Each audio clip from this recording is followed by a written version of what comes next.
Hey, hi, and hello. I'm recording this on a whim. I am whimming. It's a word. It's a verb. It is. Hiya. I am Misty, otherwise known as Burrito, here on my channel. Finally, Burrito. And it has been crickets. Crickets on this YouTube for a while. Hold, please. Too hot. Too hot. Good to know. Okay, that's a turmeric latte, and we'll get to that later. Hi. Long time no talkie, which is weird if you know anything about this burrito. I'm going to look at the wrong place. I just got a new phone. I'm fancy. It's a tripod, and I'm using it. I just don't know where to look. I'm going to look for the blinking red dot. That seems very impersonal because you're so much more to me than a blinking red dot. Focus. Why am I talking? Well, because we finished 75 hard. And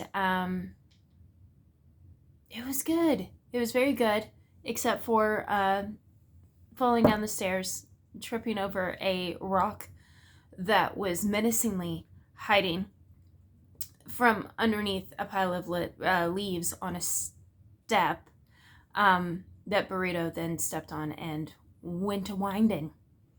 And then, insult to injury, I landed and I look over and there's a daggum spider that was trying to eat me. Thankfully, Taquito, Pequeño Taquito, if you know what I'm saying, she rescued me and she slayed the spider. And then she single-handedly almost helped me up the stairs, which, if you know Pequeño Taquito, which is my daughter, if you don't know, I'm Burrito, she's Taquito. It's a thing. Yeah, she's a small being and she helped me up the stairs. So it was a whole thing. 3 days before we finished 75 hard, I fell down the stairs. I messed up my ankle. Originally, we thought that I may have torn some ligaments because that's typically what I do because I'm hypermobile and my joints have more play than they're supposed to. But no, I just sprained it. But then I broke my heel.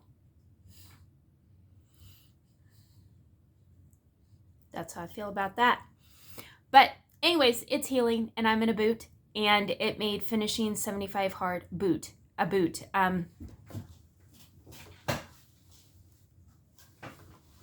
There you go. It's fall, so, you know, you could be thinking that I'm just, what do they call? Basic? I don't even know what that means. They could just say, you know, me saying I'm in a boot could just be like, yeah, Burrito, so are all the other girls and guys this time of year. But no, it's a special boot because I'm a special kind of burrito. Have you missed me? Probably not. Tangents, rambling. That's what we do. Anyway, so I had to ask my boys to carry, I'm looking, not at the red dot. There you are. Hello. My boys, my husband and my oldest son, carried a weight bench onto the back deck and the barbells and the weight plates so that I could finish 75 hard because one workout had to be done outside. And that was the only way I could think of to do it. So I limped it across the finish line, but I literally limped it, but I did it. So we finished 75 hard and then we were kind of like, ugh. We all got sick. Just a cold, no big deal. No big deal.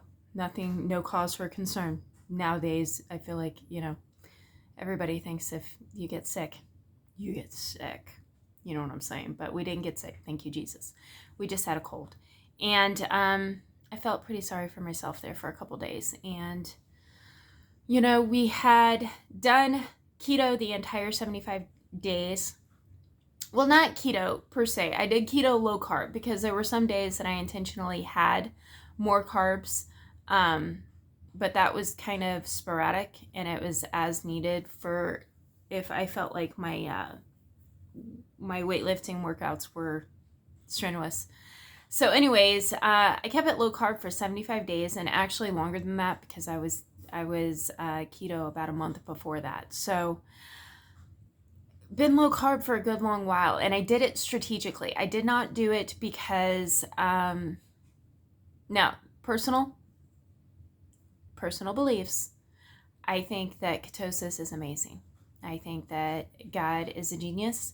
He created ketosis for times when our a specific fuel source, namely carbs, they may be sparse. So wintertime, right? You're not going to be able. I'm talking before grocery stores. You weren't going to go out and be able to find all the vegetables and stuff that you would get unless you prepared the harvest. Okay, you know what I'm saying. There were times of the years where, different fuel sources were scarce. And because of that, it's like a backup, a fail-safe, an ingenious design. Not only does it give you energy, it helps you mentally focus. I truly believe that it was so that you could hunt down or sustain yourself until you could find other fuel sources. But regardless, we're not getting into that debate. For me personally, it was just a giant reset, because if you watch my previous videos, you'll know that I was on antibiotics for about, was it 3 or 4 months? I don't know, but I had a whole lot. And the last round was like a heavy duty, like atom bomb type antibiotic that just destroyed my gut. Thankfully, it did it. It helped the infection that I was dealing with, but it also squirrel, not literally a squirrel. There was a car. I thought it was coming in my driveway, and I was like, "Who dat?" But no, no visitors today. Sad. Anyway, focusing again. Yeah, I was trying to heal my gut. That was the point. I did vegan before that, hoping that would heal my gut, and I found out that my stomach could not digest the plant matter. And then I went straight into ketosis, and I found that my stomach, it stabilized. So now that we finished 75 hard, it was like always my intention was, okay, I know that I love so many of the vegan foods. So many of them. They made me happy. I think they're beautiful. I truly enjoyed them. And my whole point was not necessarily ever to be vegan, although I have respect for every living creature on this planet because God made them. And I think that, there should definitely be, there's sustainability, there's cruelty concerns for sure. But I never went vegan for ethical reasons, thinking that it was morally wrong to consume animals. Personal belief. So that being the case, when I say I wanted to eat that food, it's not that I wanted to go back to being vegan. It's just I wanted the option of, hey, today I don't feel like having animal food. It happens. I've got options if my stomach can handle it. So that's kind of what this entire video is about. What am I doing? Can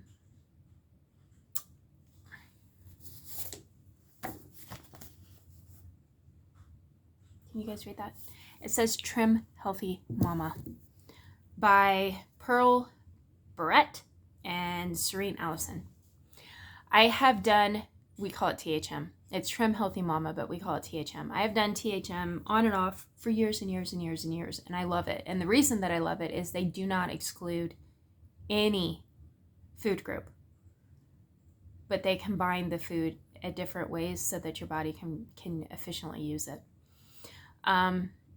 Essentially, it's like a seesaw. So if you have a higher fat meal, you will have lower carbs, right? So fat will be up, carbs will be down. And then if you decide to have a high carb food, meal, kind of like vegan food, right? You flip it. So now carbs are up and your fat is lower.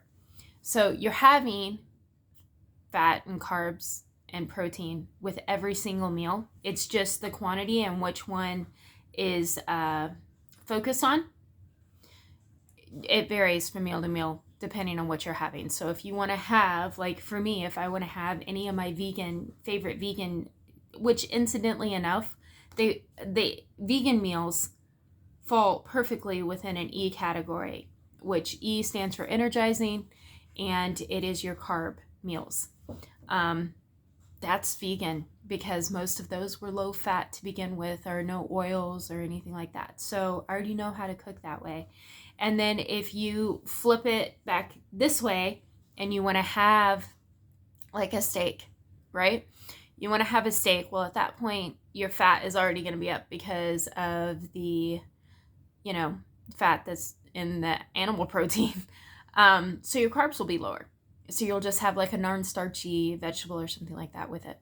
So it sounds complicated, it sounds convoluted, but it's actually really gentle on your body as a way of being able to digest and properly utilize whichever fuel source you're using. So the science behind this is essentially if you're having too much at one time, so you're having lots of protein, lots of carbs, lots of fat at one meal, your body is going to prioritize one of those and the other ones do not get properly digested or utilized the way that they should be.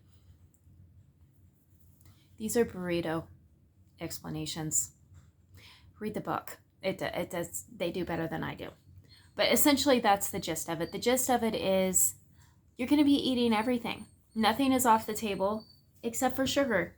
And if you've hung around with me at all for any point in time, you'll know that sugar is no good for me anyways, because it creates inflammation and it turns my insides to glue because I have endometriosis. That's basically it. So I don't eat sugar. Yeah, so sugar is the only thing that's excluded. Everything else is just combined in different ways. And I find it very simple.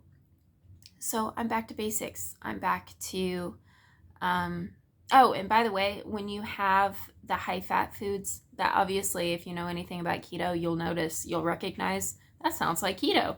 Those are called S meals, and that stands for satisfying because fat is more satiating. And yes, it basically is a low carb or keto, depending on how low carb the meal is. But even, no, it wouldn't be keto. No, it wouldn't be keto because even then it's, you are encouraged to add some sort of healthy, non-starchy. Why is that hard for my mouth to say? Anyone? Leave an answer on a postcard. Mail it to me if you know why non-starchy is hard for my mouth to say. I know. I totally just stole that from a YouTuber that I love. And if you know which one, I love you too. Anyway, non-starchy. You would have a non-starchy vegetable with it. So it's not entirely no carb. Actually, that is keto. I'm confusing myself because keto is no carb, not no carb either. It's just low carb. And you can have non-starchy vegetables with that too.